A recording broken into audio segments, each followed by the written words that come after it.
Welcome to Modern Healthspan. Today we're excited to announce that we have with us Dr. Aubrey degrey. Dr. degrey is a biomedical gerontologist and is the Chief Science Officer and co-founder of the SENS Research Foundation, an organisation that is dedicated to combating the ageing process. Dr. degrey has proposed 7 hallmarks of ageing, grouped by the kind of damage they represent. The SENS Foundation is working to address each of these. Dr. degrey is also the author of a book, Ending Aging, in which he explains his view of aging and what can be done to address it. And with that, let me start the interview.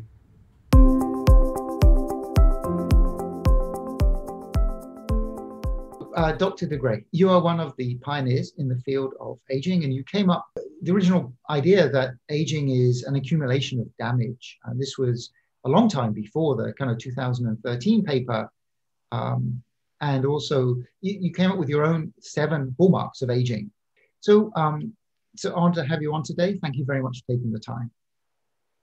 My pleasure. Thank you. Yeah, so you haven't actually characterized that entirely correctly. The idea that aging is the accumulation of damage was definitely not original with me. That was definitely the way that people who studied aging always thought about it. In fact, also, to be honest, it's the way that a lot of people who didn't study aging thought about it. I thought about it that way since I was a kid. It seemed very obvious that this was what aging was, a progressive accumulation of changes to the structure and composition of the body that are brought about as consequences of the body's normal operation, just like rusting of a car or whatever. So the thing that was original with me 20 years ago was to introduce the idea that repairing this damage after it has been created is actually going to be a lot easier than stopping the damage from being created in the first place, which was the focus of people in the field at that time. And that is the thing that it took maybe a decade to become mainstream thinking. And as you say, it was reiterated in various ways by other researchers over the past decade. The hallmark of aging paper that you mentioned from 2013 is the most high-profile example of that, but it's by no means the only one. Right. Yes. And so, could you explain? Could you introduce, why did you get interested in aging? Because you said that you were interested from a very young age, and I believe you started off in computer science. So, how come you ended up aging? So yeah, I wasn't exactly interested in aging from an early age because it's that what I should be doing with my life was something where I would make a difference.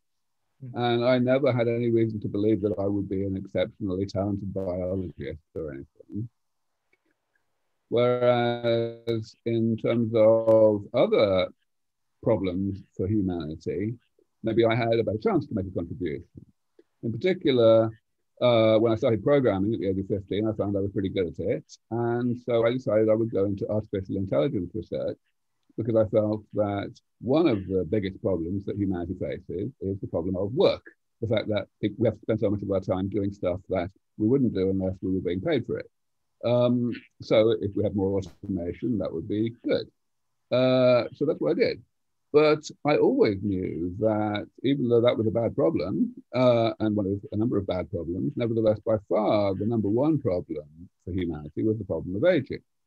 I had just assumed that everybody else thought the same and that they were working on it. That biologists were actually beavering away trying to make a difference. And you didn't hear anything, of course, but hey, it was a really hard problem. So, progress was likely to be slow.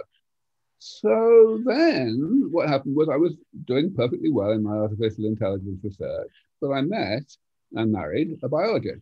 And she was a lot older than me. She was already a full professor, a senior professor in California, and she was actually in Cambridge on sabbatical. So through her, first of all, I learned a lot of biology just informally over the dinner table. But also gradually, after a few years, it began to dawn on me that we were never talking about aging. And I started asking questions like, are you interested in it? And basically, it turned out that no, she always thought that aging was rather unimportant and uninteresting. And I said, why? And she said, well, it's just decay, isn't it? What are you going to learn about, the fundamentals of nature by studying decay. Mm. And I would say, well, yeah, sure, but it's bad for you. And she would say, well, yes, but that's not my problem. And I would say, well, it kind of is your problem. And that was about as far as we would get. So it took me another couple of years after that before I really came to terms with this, to the extent of realizing that I had to switch fields, because I was meeting other biologists, of course, all the time, and they thought the same way.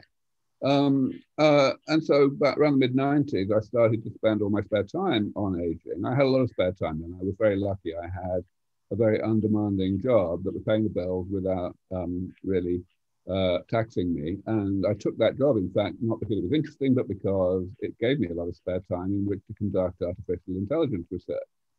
So I just kind of repurposed my spare time.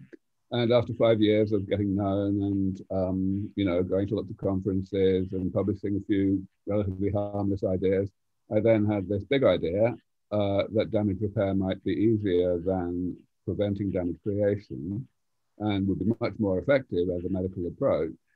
And the rest is history, so to speak. Right. So that was when because people at the time, I believe, didn't think that aging was a curable thing, right? It just happened, right?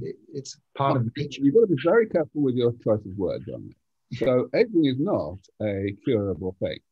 Right. It is a side effect of being alive in the first place.